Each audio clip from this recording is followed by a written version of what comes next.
In Vignette number 7, Mrs. Barney read books and creates a word wall with her students, which opens up endless opportunities for them to learn new things. The vignette explains 5 mini-lessons that Mrs. Barney taught her classes, as well as a culminating group activity to wrap up her related lessons. The activities and lessons she presents her 8th grade class would seem engaging and authentic. The first mini-lesson Mrs. Barney does involves a semantic feature analysis. Mrs. B has her students identify words from the books listed below to create a classroom word wall. The students choose 10 important words that will guide them as a point of focus for the mini-lessons to come.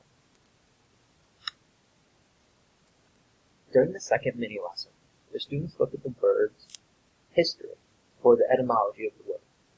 Students learn that the words they chose derive from English, French, Latin, and even Greek. Mrs. B teaches her students how to determine the language source, and then the students sort the words according to the language that they come from. Now that the students have learned where the words came from, Mrs. B appropriately begins teaching them about the roots and affixes that lie within the words. This helps the students understand the meaning of the words. This allows the students to begin comparing English words to words from the other language origins. In the next mini-lesson, Mrs. B is now having her students do an in-depth analysis of English words compared to Latin words. The students expand their thinking by finding other words that share the same root or affix. The students then write these words in things called root word clusters in their learning logs. Lastly, the students in Mrs. B's classroom make meaningful connections by finding synonyms to match with the words on the word wall. At first, the class works together with Mrs. B to find synonyms for the word night.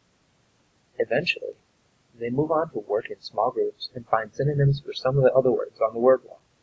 This allows for more independence in their learning. After the students complete all these mini-lessons with Mrs. B, they move on to a culminating activity that involves research about a specific time within the realm of what they have been studying.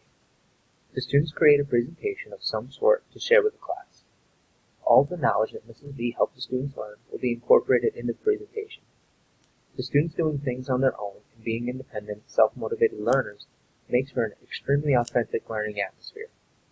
The scope and sequence in Mrs. B's mini-lesson is very effective and crucial to the success of the students and to the success of her lessons.